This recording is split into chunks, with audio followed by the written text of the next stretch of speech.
Hi friends, welcome to the video. നിങ്ങൾക്ക് ഓർമ്മയുണ്ടാകും നമ്മൾ മുമ്പ് ഒരു ഡ്രോൺ ഉണ്ടാക്കുന്ന വീഡിയോ നമ്മുടെ ചാനലിൽ ചെയ്തിട്ടുണ്ട്. ഇത് ആ വീഡിയോയുടെ സെക്കൻഡ് പാർട്ടാണ്. ഈ വീഡിയോയിൽ നമ്മൾ GPS മൊഡ്യൂളും അതുപോലെ ടെലിമെട്രി മൊഡ്യൂളും ആഡ് ചെയ്യുന്നുണ്ട്. GPS എന്തുവാന്ന് വെച്ച് കഴിഞ്ഞാൽ നമ്മുടെ മൊബൈൽ ഫോണിലൊക്കെ ലൊക്കേഷൻ അറിയാൻ പറ്റില്ലേ, അതുപോലെ ഡ്രോൺ അതിന്റെ ലൊക്കേഷൻ അറിയാൻ ഉപയോഗിക്കുന്ന ഒരു ഡിവൈസാണ് ഈ GPS എന്ന് പറയുന്നത്. ടെലിമെട്രി എന്ന് വെച്ച് കഴിഞ്ഞാൽ നമുക്ക് മൊബൈൽ ഉപയോഗിച്ച് നമ്മുടെ ഡ്രോണിനെ നിയന്ത്രിക്കാൻ, അതുപോലെ ഡ്രോൺ എത്ര പൊക്കത്തിലാണ് അല്ലെങ്കിൽ ഏത് ഡിഗ്രിയിലാണ് നമ്മുടെ ഡ്രോൺ നിൽക്കുന്നതെന്നൊക്കെ അറിയാൻ വേണ്ടിയിട്ട് മൊബൈൽ ഫോണിൽ ലൈവ് ഡേറ്റ കിട്ടാൻ ഉപയോഗിക്കുന്ന ഒരു സാധനമാണ് ഈ ടെലിമെട്രി.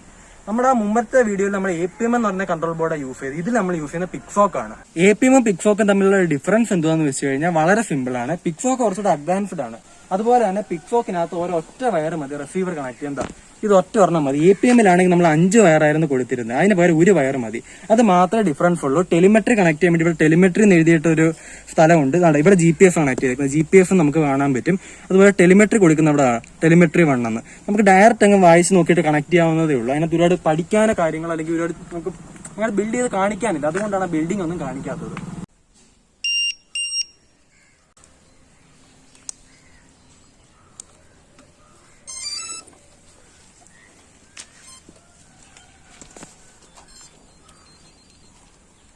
പിക്ഫോക്കിൽ APMൽ ഇല്ലാത്തൊരു ഫീച്ചർ ഉണ്ട്, ഞാൻ കാണിച്ചു തരാം. അതാണ് ഈ സേഫ്റ്റി സ്വിച്ച് എന്ന് പറയുന്നത്. നമ്മുടെ ഈ സ്വിച്ച് നമ്മൾ ഒരു 3 സെക്കൻഡ് ഇങ്ങനെ ഹോൾഡ് ചെയ്യണം.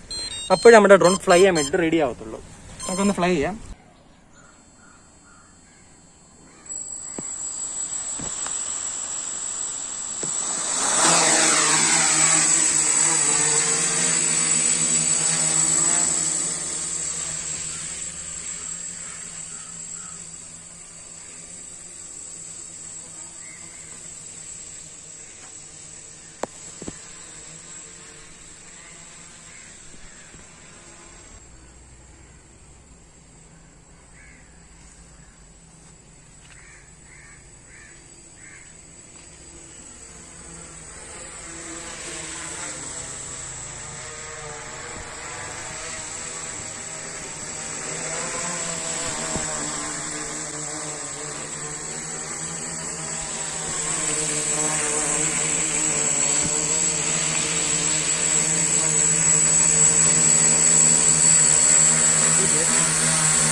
ഇപ്പൊ ഈ ഡ്രോണിൽ GPS വെച്ചിട്ടുണ്ട്. അതുകൊണ്ട് തന്നെ റിമോട്ടിനെ ഒന്നും ചെയ്യാതെ തന്നെ നമ്മുടെ ഡ്രോൺ നല്ല സ്റ്റേബിൾ ആണ് കേട്ടോ.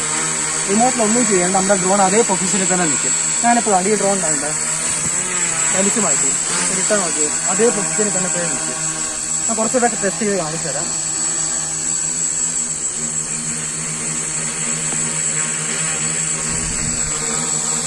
ഓക്കെ നോക്കാം. ഈ ഡ്രോൺ ഇപ്പൊ GPS വെച്ച പൊസിഷൻ അറിയാം. അതേ പൊസിഷനിൽ തന്നെ തിരിച്ചു വരിക.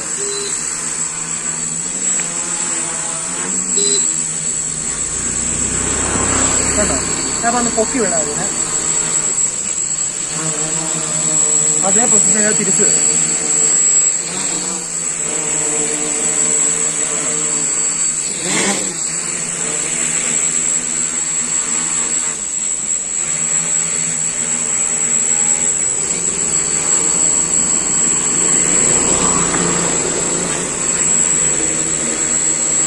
ഇതിനകത്തിപ്പോ GPS വെച്ചിട്ടുണ്ട്. അതുകൊണ്ട് തന്നെ പൊസിഷൻ ഏതാണെന്നറിയാം. അതുകൊണ്ടാണ് അതേ പൊസിഷൻ ഇപ്പൊ കാറ്റിടിച്ചെന്ന് വിചാരിക്കുക. ആ ഡ്രോൺ ആ കാറ്റിന്റെ കൂടെ ഒന്ന് അഥവാ പോയാലും ആ ഒരു കാറ്റിന്റെ ഫോഴ്സ് പറയുമ്പോൾ തിരിച്ച് അതിന്റെ ഇനിഷ്യൽ പൊസിഷനിൽ തന്നെ വരും. അതുകൊണ്ടാണ് ഈ ഡ്രോൺ ഞാൻ ഇങ്ങനെ തള്ളി വിട്ടാൽ പോലും ഈ പൊസിഷനിൽ തന്നെ തിരിച്ചു വരാൻ പറ്റുന്നത്. ആ GPS വെച്ചുകൊണ്ട് മാത്രം നമുക്ക് കിട്ടിയൊരു അഡ്വാൻറ്റേജ് ആണ്.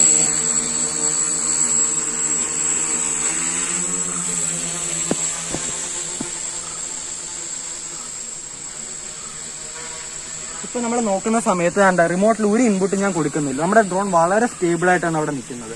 അതിന്റെ കാരണം അതിനകത്ത് GPS ഉള്ളതുകൊണ്ടാണ്. മാത്രമല്ല നമ്മുടെ ഇപ്പോൾ ടെലിമെട്രി മൊഡ്യൂളുണ്ട്. നമ്മൾ മൊബൈലിൽ കണക്ട് ചെയ്തേക്കൊണ്ട് നമുക്ക് എത്ര ഹൈറ്റിലാണെന്നുള്ള അല്ലെങ്കിൽ ഗൂഗിൾ മാപ്പിന്റെ ലൊക്കേഷൻ ഈ ഡ്രോണിന്റെ എവിടെയാണെന്നുള്ള ഫുൾ ഡീറ്റെയിൽസ് നമുക്ക് കിട്ടും. ഇപ്പൊ ടെലിമെട്രി ഞാൻ വെച്ച് കാണിക്കാത്ത കാര്യം ഈ എന്റെ മൊബൈലാണ് ഇപ്പൊ റെക്കോർഡിംഗ് ചെയ്യുന്നത്. അതുകൊണ്ടാണ് ടെലിമെട്രിയുടെ ഒരു വീഡിയോ എനിക്ക് കാണിക്കാൻ പറ്റാത്തത്. പക്ഷെ GPS ഉണ്ടെങ്കിലുള്ള ഗുണം ഇതാ, കറക്റ്റ് സ്റ്റേബിൾ ആയിരിക്കും. നമുക്ക് വളരെ പെട്ടെന്ന് ഫ്ലൈ ചെയ്യാൻ പറ്റും. നമുക്ക് വളരെ ഈസി ആയിട്ട് ഫ്ലൈ ചെയ്യാൻ പറ്റും. നമ്മളിപ്പോ ഈ ഡ്രോൺ ഒന്ന് കൊണ്ടുവന്ന് ലാൻഡ് ചെയ്യാൻ പോകുന്നത് കേട്ടോ. വളരെ സ്റ്റേബിൾ ആയിട്ടാണ് നമ്മുടെ ഡ്രോൺ നിൽക്കുന്നത്. നമുക്കൊന്ന് ലാൻഡ് ചെയ്യാം.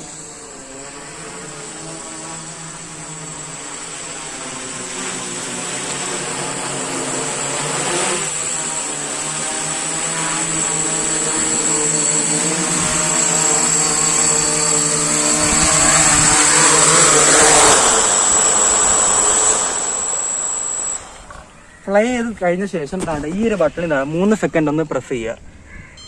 ഇനി നമ്മുടെ ഡ്രോൺ നമ്മൾ റിമോട്ടിൽ ഫ്ലൈ ചെയ്യാൻ നോക്കിയാൽ ഫ്ലൈ ചെയ്യാൻ ഒരു സേഫ്റ്റിക്ക് വേണ്ടി വെച്ചേക്കുന്ന ഒരു സംഭവമാണ്.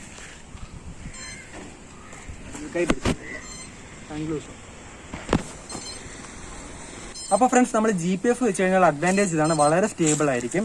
മാത്രമല്ല വളരെ സിമ്പിൾ കാര്യമാണ്, അതുകൊണ്ട് കണക്ഷൻ കാണിക്കാത്ത. ടെലിമെട്രി എന്നുള്ള ഭാഗത്ത് ടെലിമെട്രി കുത്തുക, GPS എന്നുള്ള പോർട്ടിൽ GPS കുത്തുക, അത്രേ ഉള്ളൂ കേട്ടോ. അപ്പോൾ നിങ്ങൾക്ക് ഇതിന്റെ കുറച്ചുകൂടി ഡീറ്റെയിൽഡ് വീഡിയോ, ഇങ്ങനെ ഒരു 2 ആക്സിസ് ജിംബൽ ആഡ് ചെയ്യണം, അതുപോലെ തന്നെ ഒരു ലൈവ് FPV വീഡിയോ അല്ലെങ്കിൽ ലൈവ് സ്ട്രീം വീഡിയോ നമുക്ക് എങ്ങനെ കിട്ടും, ആ രീതിയിലേക്ക് ഡ്രോണിനെ ഞാൻ എന്തായാലും ഡെവലപ്പ് ചെയ്യുന്നുണ്ട്. ആ സമയത്ത് നിങ്ങൾക്ക് അതിന്റെ വീഡിയോ വേണമെങ്കിൽ ഉറപ്പായിട്ടും കമന്റ് ചെയ്യുക കേട്ടോ. നമുക്ക് ഉടനെ തന്നെ ഒരു അടിപൊളി വീഡിയോയിൽ കാണാം. അതുവരേക്കും ബൈ.